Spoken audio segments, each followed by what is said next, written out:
Olá, estamos aqui de volta ao nosso tema Aliança de Gênesis a Apocalipse e hoje a sexta parte, aliança representada pelo santuário. Nós vimos na última lição Moisés recebendo das mãos de Deus o plano, o projeto. Deus quer habitar no meio do seu povo e para isso um santuário. Vamos fazer uma breve oração. Querido Deus, muito obrigado porque o Senhor nos ama tanto, tanto, tanto e deseja que vivamos na plenitude do amor. E para isso o Senhor nos dá liberdade. E o Senhor deseja que nós o conheçamos com profundidade e tenhamos intimidade contigo. Ajuda-nos, Senhor, a conhecermos melhor essa tua graça, esse teu amor, a tua aliança. Abençoa este estudo, dá-nos o teu Santo Espírito. No nome de Cristo Jesus, oramos. Amém. Amém. Vamos começar com Êxodo 25, 8 a 9. E me farão um santuário, e habitarei no meio deles, conforme a tudo o que eu te mostrar, para modelo do tabernáculo e para modelo de todos os seus pertences, ou móveis, assim mesmo o fareis. Deus faz um pedido a Moisés. Deus tem um propósito em seu coração. O santuário, ele atenderá todos os aspectos da aliança. Deus quer um tabernáculo, uma casa, para que ele possa habitar, para que ele possa morar. Sim, um templo, um santuário. É um lugar onde Deus se encontra com o pecador. É um lugar onde Deus se revela ao pecador. É um lugar onde Deus habita com o pecador. É um lugar onde Deus fala com o pecador. É um lugar onde Deus recebe o pecador. É um lugar onde Deus perdoa o pecador. É um lugar onde Deus recebe a oferta do pecador. O santuário é uma clínica completa. É uma escola, uma faculdade. É uma habitação, é uma casa. É um templo. O santuário resume ali a própria presença de Deus e revela na essência o Filho de Deus. O santuário.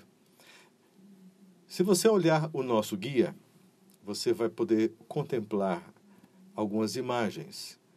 A primeira imagem aí do santuário, com seus móveis, e você vai perceber na imagem que está na sequência, que os móveis deste santuário, eles eram colocados num formato de cruz, ok? Havia o pátio e a parte coberta. Se tirarmos esta parte coberta e deixarmos somente os móveis sendo apresentados, nós conseguiremos enxergar uma cruz. Exatamente este o propósito. Agora, se olharmos num plano mais geral, incluindo as tribos que ficavam ao redor do santuário, nós vamos ver também uma grande cruz. Ok? Bom, vamos para os símbolos. O primeiro móvel, logo na entrada, ficava ali exatamente no pátio, é o altar de sacrifício. O altar de sacrifício era uma figura da cruz de Cristo, local onde animais eram sacrificados em favor dos homens, local onde o pecador se aproximava de Deus. Exatamente ali no altar de sacrifício que a graça era realizada, com a morte do Cordeiro que substituiria o pecador da morte eterna. Então, é o local da substituição. Alguém paga pela minha culpa no meu lugar. E este alguém, o Filho de Deus. Ok? E, na sequência, nós encontramos uma pia com água, ainda ali no pátio. Essa pia simboliza a palavra de Deus, a ação da palavra de Deus que purifica. Na verdade, é a ação do próprio Cristo, porque o Cristo, que também é a palavra, que ele se apresenta também como a palavra, ele é a água e ele purifica. E ele se apresentou como a água purificadora, não é? Ali no banho completo que os sacerdotes praticavam, então nesse momento simbolizava a regeneração completa de Cristo. E quando os sacerdotes lavavam as mãos e os pés, representava um trabalho sincero, limpo e um andar de acordo com a palavra de Deus. Bom, a pia simbolizava então o batismo. Sim, o batismo. Agora vamos para a mesa. A mesa ficava dentro do lugar santo. Já entramos no lugar fechado do santuário. 2 compartimentos.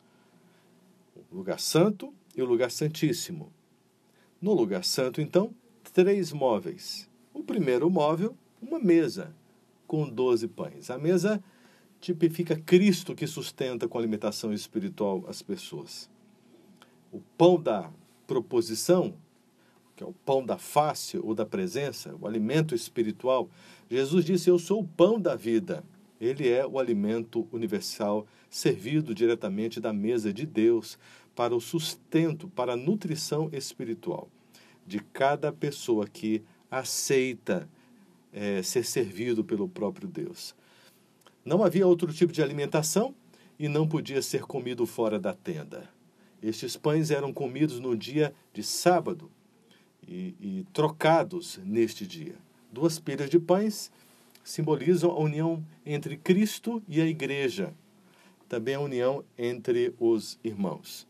Mas o aspecto mais forte, mais emblemático da mesa com os pães é o símbolo da palavra de Deus, que é o próprio Cristo Jesus que alimenta com a sua palavra, porque ele foi apresentado também por João, João capítulo 1, como o verbo, a palavra que alimenta a alma, ok? Agora, do outro lado, o candelabro, o castiçal, o a menorá, representa a igreja que brilha nas trevas, né? Cristo disse lá em Mateus 5,14, vós sois a luz do mundo. Então, sem medida, a luz ela é gerada e não tem limites. O tempo todo ela brilha, sem medida, constantemente ela está sendo alimentada ali e não pode faltar o azeite, não é? Que sustenta o fogo. A coluna central representa a pessoa de Cristo Jesus, ok?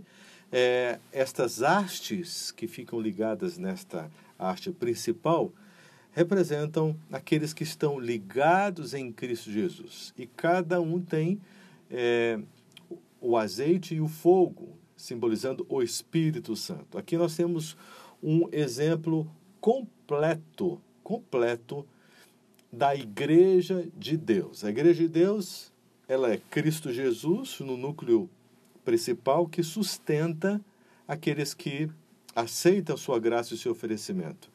E agora ficam conectadas nele.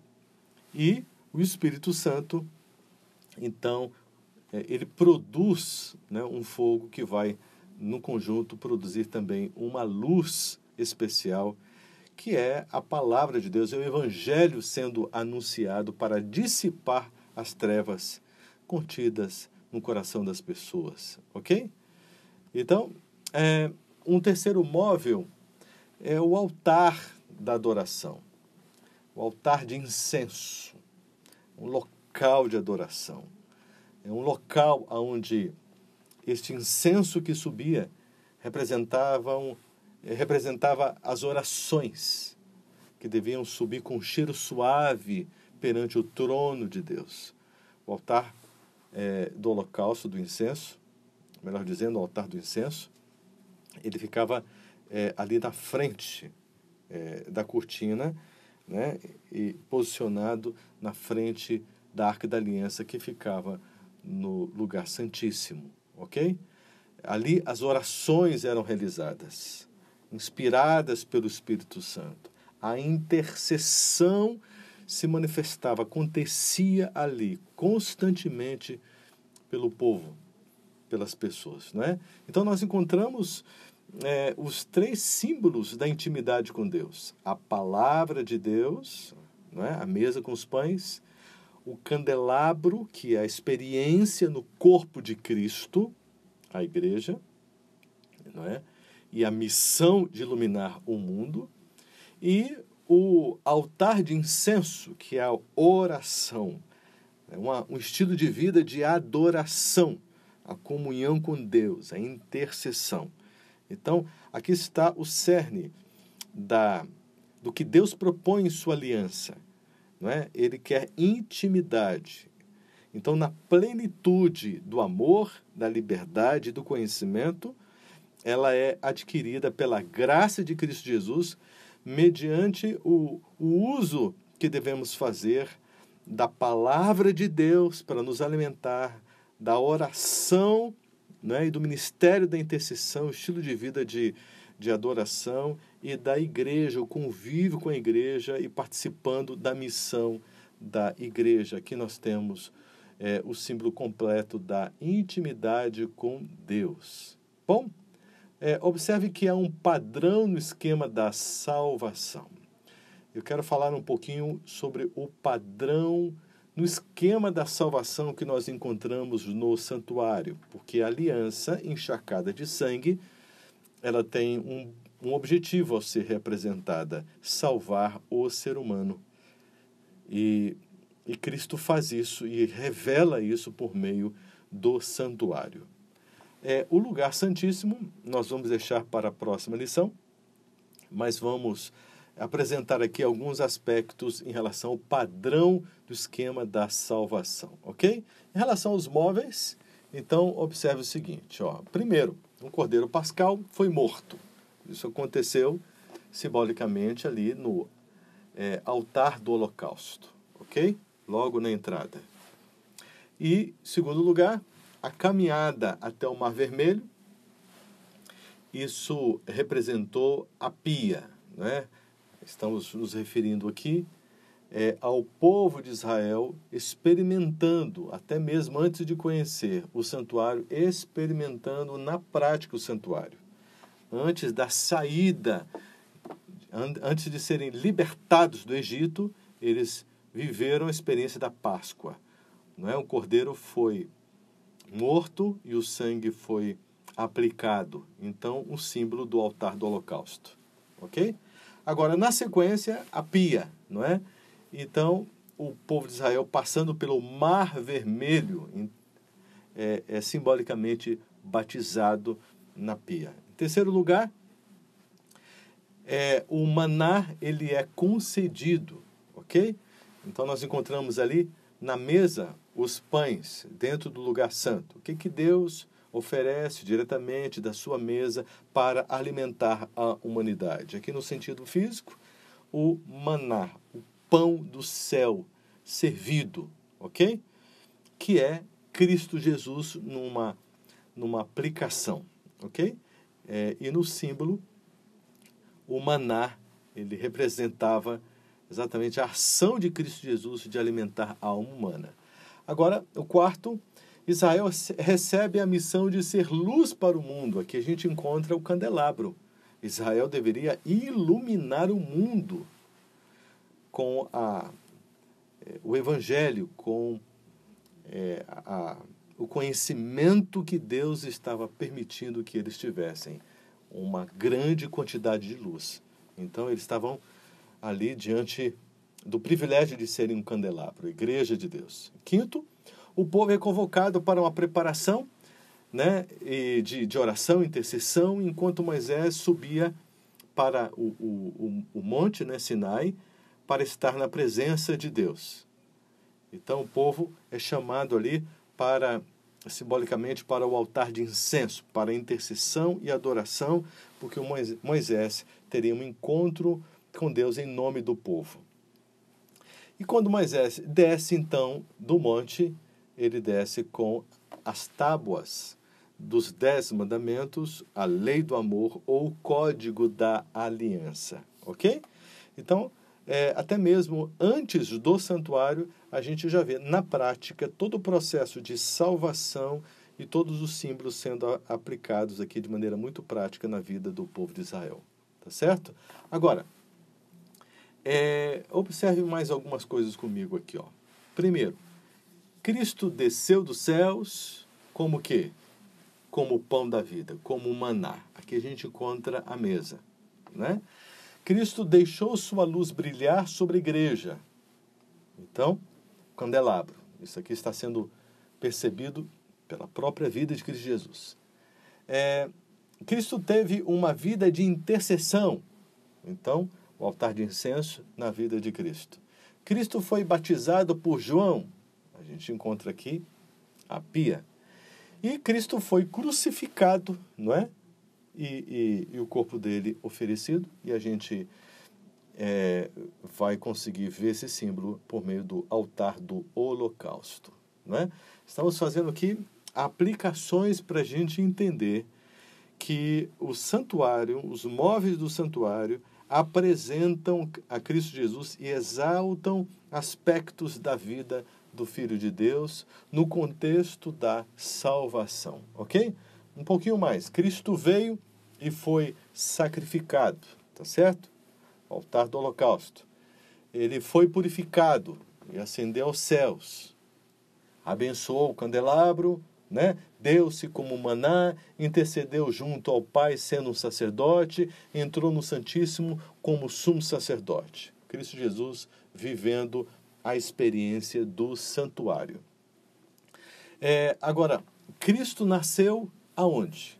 Qual o nome do hospital lá em Belém que ele nasceu? Não foi no hospital, não é? Com certeza que não. Foi numa manjedoura. Ok, mas manjedoura é lugar de animais. Observe, Cristo Jesus nasceu entre os animais. Onde que os animais ficavam ali no santuário para serem sacrificados? No pátio, ao redor do altar do holocausto. Olha só, Cristo Jesus, ele veio como Cordeiro de Deus, e o seu nascimento já indicava a finalidade da sua vinda. Ele deveria morrer como Cordeiro de Deus. O seu nascimento já desvenda, né, o propósito pelo qual Cristo Jesus veio. Não é? Cristo Jesus agora, para iniciar o seu ministério, ele passa pelo quê? Pelo batismo, pela pia. E ele é batizado por João Batista. Não é? Agora, quando ele sai do seu batismo, agora ele já vai iniciar o seu ministério, mas ele passa primeiro pelo deserto. No deserto, ele tem 3 provações, Lucas 4, de 1 a 13. O tentador disse para ele, transforme essas pedras em pães. Cristo Jesus foi provado ali como como a mesa dos pães de Deus, né? Como o pão de Deus, ok? E Jesus disse, nem só de pão viverá o homem, mas de toda a palavra que procede da boca de Deus. Agora Satanás diz assim, se você se prostrar e me adorar, eu entrego para você, sem sacrifício, a igreja, o ser humano, o candelabro. Olha só. E mais um aspecto aqui, ó, Cristo se recusa em forçar a mão de Deus em seu favor, não é? Em fazer uma oração indevida, ao pedir para Deus para enviar os anjos para protegê-lo se ele pulasse ali do pináculo do templo, de acordo com a proposta de Satanás. Ele se recusou, não é? Ele não se colocou nesta condição. E ele diz para Satanás, não tentarás o Senhor teu Deus, né? Cristo se recusa em forçar a mão de Deus e se mantém na posição de intercessor, ali diante do altar de incenso. Cristo se revela como sendo a mesa e é provado e é testado. Se revela como candelabro e é provado e é testado. E se revela como altar de incenso e é provado e é testado porque ele é o nosso intercessor. E saindo do monte, Cristo passou a apresentar o reino de Deus, né? Em toda a sua essência. E ele resgata o verdadeiro significado do código do amor, que estava completamente distorcido pelos judeus. A lei do amor, o código da aliança. Ok? E Cristo, então, apresentou o Evangelho, né? Observe também que em Mateus, Marcos, Lucas e João, os evangelhos, nós encontramos ali de maneira muito, muito forte o altar do sacrifício. E de Romanos até Judas, no Novo Testamento, a gente se depara com a palavra, a importância da intercessão e a missão de brilhar a luz de Deus, a doutrina e missão. Olha que coisa preciosa. E Apocalipse, fechando o Novo Testamento, tem a ver com o juízo. Então, nós vimos o pátio, né, ali com o altar do sacrifício, a proposta, né, de batismo, que é um símbolo da aliança com Cristo Jesus, e depois isso pelos evangelhos, e depois pelas cartas, né, de Romanos até Judas, a gente vê ali todo o processo do trabalho de Cristo como sacerdote no lugar santo, e finalmente Apocalipse, Cristo Jesus está no lugar santíssimo como o juiz, no lugar santíssimo, ok? Se você colocar Cristo Jesus deitado na cruz, juntamente com esses móveis, você vai ver que a cabeça dele vai ficar ali na posição da Arca da Aliança, os pés no altar do holocausto, né? E os braços abertos, e você vai perceber que o inimigo de Deus, ele quer ferir Cristo Jesus, ele quer lançar por terra o santuário que representa a pessoa de Cristo Jesus. Ao ferir os pés, ele lança por terra o quê? A teologia, o conhecimento, os aspectos incríveis da pessoa de Cristo Jesus representados pelo altar do holocausto.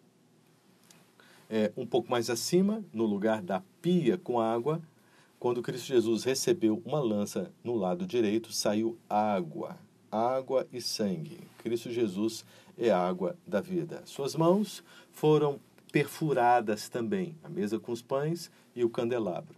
E o seu coração, exatamente o local onde está aqui o altar de incenso, o seu coração explodiu por causa dos nossos pecados. Ele tomou sobre si toda a nossa iniquidade.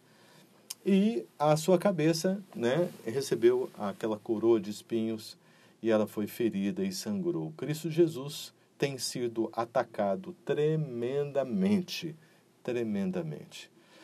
Bom, nós vamos nos aprofundar um pouco mais a partir da próxima lição. Temos, na continuidade, coisas incríveis para a gente poder crescer juntos neste conhecimento para a honra e glória de Deus. Se prepare, porque daqui para frente nós vamos começar a entrar na verdade presente.